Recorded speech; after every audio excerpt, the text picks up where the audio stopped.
It's almost 2, so I think that we can resume the session. I hope you all have a nice lunch. So we're honored to restart the session with Jeff Ichnowski. Jeff is an assistant professor at Carnegie Mellon University in the Robotics Institute. Prior to that, he was a postdoctoral researcher in the RISE Lab and AUTOLAB at UC Berkeley. Jeff also founded multiple startups and was the principal architect at SuccessFactors, one of the world's leading cloud-based software-as-a-service companies. His research focuses on robot algorithms and systems for high-speed motion, task, and manipulation planning, leveraging cloud-based high-performance computing, optimization, and deep learning. Please join me in welcoming Prof. Jeff Ichnowski. Thank you for having me. This is an exciting workshop. I'm happy to be here. So I came up with this title. I'm going to try to live up to it. I just liked it too much that I had to keep with it. There is a deformable manipulator, and hopefully we can get to the connections in there. But since we're in a workshop on manipulating and representing, I thought I'd sort of take 3 different takes on it instead of prescribing one. So we have, in this presentation, I'm going to talk about high-speed dynamic deformable manipulation, the deformable manipulator mentioned in the title, and then metric tracking for deformable manipulation. And the 3 representations that I'm going to cover are basically none. Like, can we do deformable manipulation without an actual representation? Then doing fitting a mesh, which seems a little old school, but it's working. And then Gaussian slats, which seems to be the hot new topic, so of course we have to try it out. So the first work I'm going to go through is inspired by one of our favorite movies, Raiders of the Lost Ark. I'm particularly proud of this title. This is, notice the ARK here, and then our title in this paper is intentionally ARC. Our goal here in Robots of the Lost Ark is to manipulate a cable very rapidly over a distant object. So the problem setup we have here is that we've got a robot that, let's say it's a mobile manipulator with a vacuum cleaner, because that's how we're going to build our household robots. They're going to be general purpose and push around our Dysons. And they're going to have the cable that gets stuck behind that chair way in the distance. So what are we going to do as a human? Well, we would just flip that over. What would a robot do? Well, without Robots of the Lost Ark, it would probably drive back really slowly and go around it. So with this problem set up, we decided on a relatively straightforward setup where we had a robot that had a start and an end position, and we learned a fixed apex point for that trajectory, and fixed based upon the input. So we would, we'd have a fixed start and end, and we'd learn the apex point, and that apex point we would plug into an optimizer to get us a trajectory that would launch the cable over just an object. Now the problem that we found was that initial experiments were actually pretty good, but we could get it over the obstacle, but it was not very repeatable. So we did 20 different trials with initial conditions where the cable was on the left side of that obstacle, and we flipped it over with the exact same trajectory, exact same motion, because it's a robot, we can have it repeat. And the problem is that we got a bunch of different results. These are all the results overlaid on top of each other. And so we took what, after a long time thinking about it, came up with what seems in retrospect a relatively simple solution, where we just incorporated a reset motion. So we set the robot to essentially lift up the cable to get it taut and just lay it down before it does the fling motion. So once we did that with the cable, so now we've got a reset. If we look at the results after the reset, so before the reset is on the top, and then after the reset is after, that's 20 trajectories replayed exactly the same thing, same robot motion, all of these overlays, and we got a very repeatable result. So now that we got repeatability down, and this I found a bit surprising, like we could actually get this repeatability here with this fast dynamic motion.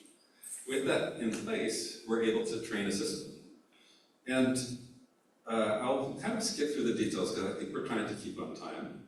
But we have an algorithm that essentially looks at the scene, creates a mass, learns what trajectories to do, and it learns in real. So we had another nice factor on here, is that we could learn in real by just, on success, if we got it over, we'd learn the trajectory on the way back. And on failure, when it didn't make it over, we would just try again with a different trajectory. So we could experiment until we could find a solution that would go over and hit targets with relative accuracy.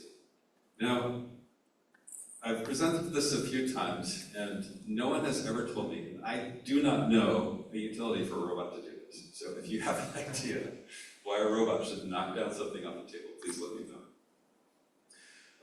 But I should, I guess, mention, and all credit to the first author here, one of the resets that we would do is that happened, if it got stuck over there, we would do what's known as an undergraduate reset. So we were able to get to target relatively refined motion, so we could weave in between obstacles and weave in between even closer obstacles. And we got some pretty high success rates in these results, but I'll move forward quickly so that we can get into some other fun stuff. So we took a slightly different approach on this paper, where our goal was to rapidly manipulate a free end cable. And this is where I learned the lesson that friction is our enemy. So that was not as repeatable. We had to work a lot on getting repeatability. And the end result that we came up with for this particular project was that we did self-supervised data collection because we did have a reset, a really easy reset. And we could do a lot of self-supervised collection. And then what we decided to do was learn a simulator, get a simulator to match the behavior of the physical experiments. And from that, we trained a policy. And with that policy, we rolled it out into real, and we're able to hit a target with relatively high success. The interesting thing here was that, maybe this is well known at this point, but the interesting thing here was that when we trained that policy just with physical data, the policy was not as good as when we trained it with both physical data and lots of simulated data. So it was the combination of that high fidelity real data and the lots of simulated data that got us a really good success rate. So moving forward to the deformable manipulator, this is work that we presented here just earlier this week. We have what we call the proprioceptive omnidirectional end effector, or PO. And in this particular case, we're looking at how to do acoustic proprioception. So the motivation here is that soft robotics have a lot of benefits, and we're really interested in starting to explore how to do manipulation with a soft manipulator. So we have built this manipulator, and I should say, in all credit to who actually does the work, Uxing built this manipulator. And you can see some of these capabilities that we're already able to do. Now these are pre-programmed, we're not learning this, we're not doing this through some physical simulation. We are just exploring the capabilities of this finger. And the way this finger is built is that fingertip that you see there is as a molded silicon finger. Basically we print a mold with a 3D printer and we pour silicone in it. And then we embed tendons and actuate them in the base. Now the problem that we have here is that it's really hard to understand what the actual shape of the robot is based upon the motor positions and based upon contact forces. So there's no sort of rigid forward kinematic model that we can do. You can see with these various different loads that we put on it, the ground truth versus predicted from servo positions varies quietly. So the question came up is how can we sense and represent the soft robot shapes in our steps towards manipulation? Now you could argue that we're already doing deformable manipulation, it's just that our motors are pulling a deformable object, but really our goal is to have the manipulator be our to be a manipulator to manipulate soft objects. So in prior work, you might say, and we explored, or previous work explored, just embedding a camera inside of there. So we could watch the shape internally and see what happens and build a model and get some proprioception out of that. Now, the problem that occurs is, as you might imagine, it has self-occlusion. If you bend too far, you start losing dots on the inside. And it also doesn't scale. So there's been some really good work and interesting work on using acoustic sensing in soft robots. And this work particularly focused on essentially forms of tactile sensing. And to our knowledge, what we're proposing here is the first work that does acoustic proprioception of a soft robot. So the idea with the acoustic proprioceptive robot, or acoustic PO, is that we would embed a speaker in the base. You can see where it's pointed to, and then we add 6 microphones throughout the fingers. So once you do that, you can actually get the signals out of this, and with different shapes, you can see that you get different signal responses. So there's acoustic sound going in, and the microphone, the 6 different microphones are giving us different results. So the natural thing at this point, right, is to send it through some sort of proprioceptive pipeline, something learned. So we took the approach of trying 3 different proprioceptive methods with this acoustic model. One was the K&N. We essentially tried a whole bunch of data collection experiments and built a K nearest neighbor option. And from that, we just found within the data set that we collected what's the closest shape. The next one is we built on Deep Sorrow with acoustic features, which is essentially an encoder-decoder architecture that you give it a prototype point cloud and the signal and outputs predicted shape. So the one problem with these is that both of these produce a partial shape estimation. So this is where we proposed something we creatively called OM, where we take a different approach. In this case, we take key points, and we have a predictor MLP that we then set through a mesh fitting algorithm or module. Give it also an initial mesh of that figure, because we had that from the construction of it. And then we predict how the shape moves or distorts. So moving forward a little bit, we extract the features from we extract acoustic features, that's really hard to say, from the inputs, send it through the key point predictor, and we get these key points. We then formulate an optimization-based mesh reconstruction using an as rigid as possible, or ARAP, energy minimization. Now we found that there were some issues with using ARAP just straight off the shelf, and we actually had to add a regularization parameter to it, which is shown in this, if that's visible. Sorry about that font size, that's a lambda up there. Now with lambda equaling 0, so without the regularization, this is sort of the results that we would get. And with different lambdas over time, these are the results that we would get.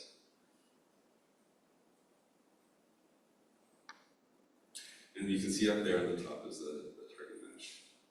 So in our experimental setup, we had a really high-end RGBD camera on the left. And on the right, we had a robot that would perturb our finger, our toe. So this is the observation that we would get from the sensor as we're manipulating it internally and externally. And we would track and capture the acoustic signals and match it to the shape. So here's a comparison of the results. On the left is the K and N, based upon position. The 3 on the right are based upon servo position on the left. And you can see, as we try different perturbations, sort of how it looks how it looks as a result of the construction. You can see a much closer match over time, and the full shape with the poem module. We also have a quantitative comparison, where we show on the chamfer distance metric that we're able to get much better chamfer distance error than the other competing methods that we proposed. So after the paper, we decided to see if we could do it in an application where we did acoustic feedback control. And here, we were trying to match a shape. based upon just a sort of standard proportional feedback control. And you can see that we're able to do it relatively successfully. So the contributions of this were that we designed and evaluated tendon-driven proprioceptive omnidirectional end effector with embedded microphones. And the acoustic proprioception was novel, as far as we know, for shape estimation. And the optimization-based method produced really good results really quickly for a mesh shape reconstruction. And so here are the authors, to give full credit to them. And the interesting thing and fun thing that we've done since is we've said, well, what can we start manipulating with this finger? Well, we want to do more than a finger, and we want to continue with our puns. So we created a paper called Mohair. We originally were going to call it Mohair, more problems. And the idea here is to do contact-rich hair manipulation. So now we're doing a soft manipulator with, or deformable manipulator with a deformable object, namely hair. And the idea behind this is much more on the HRI side. So there's 40.7 million people in the US that have reduced mobility, and hair care is, as shown in studies, associated with self-esteem for a large portion of the population. So if you have understaffed hospice and healthcare facilities, then one possible route to address that is with robots. Now, part of the idea here is that we need to do close contact with the human scalp. And we do not want to use a rigid manipulator for that. So that's where the multi-finger omnidirectional end effector, and that's our new acronym, MO, comes in. So this is basically two of those PO modules. Now in this case, we decided from the HRI perspective that the noise was a little bit obnoxious. It was in earlier versions of the slides. I had to remove it. If you want me to do an imitation of the noise, I will do it later, but not on the mic. And we set up instead an RGBD camera. The notion here is that the RGBD camera could observe the external context of the fingers, getting us those key points because we were not doing any sort of grasping. But otherwise, under the hood, we're pretty much doing the same shape reconstruction using key points and mesh fit. So we had two tasks, hair grasping and head padding. And the idea was with each of them is that we would try both of these tasks with these fingers. And we, as part of this experiment, were able to measure and compare the forces that were imparted upon the head and show that they were safe for human contact. We also did a bit further where we were able to, now some of these slides are broken, I apologize, I'm switching to Keynote and from PowerPoint back and forth, and it is not working. So the idea with this, one of the ideas that we explored here is that could we actually reconstruct the shape of the head through this proprioception module. So we set up a system where this robot repeatedly pats a human head safely, and with the contact estimation, we're able to do a surface reconstruction underneath the wig. We can also apply this to a dressing scene, so we can understand what the shape is underneath cloth or underneath contact occlusion, and would produce relatively accurate results for the underlying shape. So the other end, so that concludes the manipulator, the deformable manipulator, and I'm going to move forward onto metric deformable tracking. So one of the ideas that we're trying to explore is, can we do deformable object manipulation with cloth in particular? And one of the things that's really problematic with cloth, I'm sure everyone in this room knows, is that it's really hard to simulate a lot of the real world effects, air, friction, even internal forces. So our idea here is, can we use multiple view camera tracking to understand how deformable objects change shape over time? And our approach that we started on was to use neural radiance fields, NERFs, which I'm guessing most of this audience knows at least some about. But the idea, in brief summary, is that with multiple different views, you can reconstruct a scene with really high fidelity. Now, the problem is that most of NERF, most of the NERF community really focuses on RGB novel view reconstruction. They're less concerned with that, and we're really concerned with depth. Now, it gives you depth, but we have to do some additional things to get it to be really good. Now, while we were exploring this, along came Gaussian splatting, and like everyone else, we moved on to Gaussian splatting. And the big difference between NERF and Gaussian splatting is that with NERF, you're developing an implicit model of the world where you query points in space and integrate during rendering. With Gaussian splatting, you are learning where these ellipsoids, these Gaussians, are in space and other properties of them, like their color and shape. And it produces very similar results, but has some more desirable properties for tracking deformable objects as they move through space. So this is where we introduce MD splatting. So the way to look at this is that each of these cloths is dropped in simulation over a hidden object. Basically, simulation inside of Blender, using all the high-end photorealistic rendering settings we can get. We then rendered a bunch of different views from them, and then we ran it through MD splatting. And MD splatting produces these tracks of motion over time. So each of those colored lines that you see forming is how it tracks a point in space on that cloth as it moves. But what can we do with this? So learning from pixels is hard. So can we do 3D tracking? Can we do something like this, where you can already see this 2D tracking is giving some errors, but can we start to bring it into the manipulation domain and do something better? So MD splatting and under the hood is architected like this, but in the interest of time, I'm going to move forward a little bit and get to sort of the interesting side of it, where how do we actually make it metric? How do we actually get unit values that follow the formation over time? So the big things here are that we essentially modify the loss with regularization terms. The rigidity regularization allows us to track some local rigidity on the cloth, so basically it's not a liquid. The local isometry loss allows us to track connectivity over time, so basically things don't tear. And conservation of momentum is underlying from physics. So again, here's the results on those papers and some numeric results that we get for tracking that we are now one of the most competitive trackers of deformable objects over time. Here's some empirical results from competing methods. You can see on the right is MD splatting compared to some other methods that we tried out. We have some zoom-ins on some particularly complex areas of reconstruction.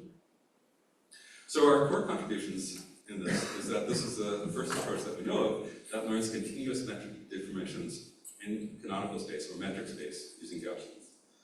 And the experiment suggests that we're getting state-of-the-art performance in simultaneous 3D metric tracking and novel view synthesis on highly deformable scenes.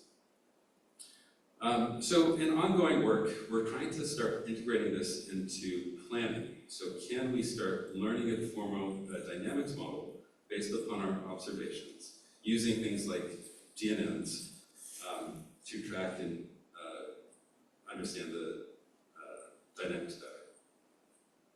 So some limitations, future works, and conclusions. So I mentioned this a bunch of time in the early slide, the high-speed dynamic manipulation learning, one of the things that I really think is important that we've learned is that when you go in real and learn from real, those resets are really important.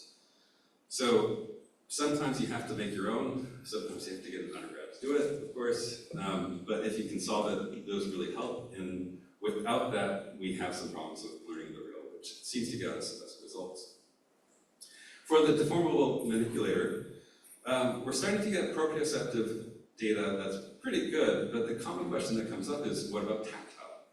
And there's some work that shows you can do tactile, and we can start to integrate that, but using those sort of novel, those existing off-the-shelf tactile sensors don't quite work in our setup because that tactile sensors mostly on a rigid base and our model's completely deformable. The other thing that comes up is we like to do things fast, dynamic manipulation. So can we fling something with that deformable manipulator? And right now, the answer is probably no, because our fingers are going to wobble when we do those fast motions. For the deformable tracking, some of the issues that we have are visual artifacts like shadows and specularities can confuse the model. And some of the stuff that we're trying to address is connectivity and dynamics model learning, like I showed in the last slide. So with that, I'm going to thank our collaborators. You might recognize a few up there. And conclude it and say thank you. And if you have any questions, I'd be happy to answer.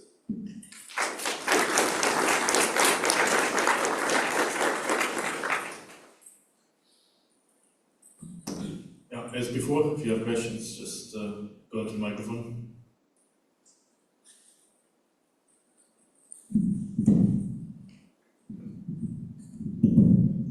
Thank you very much for the talk.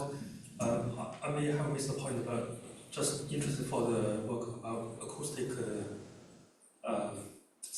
sensor or Proprioception. basically you included a few microphones inside of the Yes. breaker. Yes. And you use that to Understand identify the deformation? Or? Understand the deformation. So the proprioception, understand the shape that the object, that the finger goes through under load conditions or under just pulling the tendons. Is that passively listening, or do you also emit something actively? What's that? Is that audible sound? Yes, it's audible. Yeah, sorry, I mentioned this during the talk that the sound it makes is not pleasing. I removed it from the slides because it is not enjoyable. So my main question is what is the sound source? Is that actively emitted inside? Yeah, we have a speaker in the bottom at the base of the finger. Yeah. Is that also sensitive to the external when you are doing manipulation? Would that cause any friction? Would that introduce noises to the system? I think what I'm hearing, sorry I interrupted you, but is a robust external noise, right? Is that what you're asking? Yeah. Yeah. So that's a great question. Right now it's not. So it works best in a quiet environment. But there's a few things that we have thought about doing to address that issue. One is that we could switch to contact microphones, which are actually super cheap. So we're, in hindsight, sort of kicking ourselves for not doing it. But contact microphones really just pick up the sound on or in the finger, or whatever they're touching. It would be relatively robust external noise.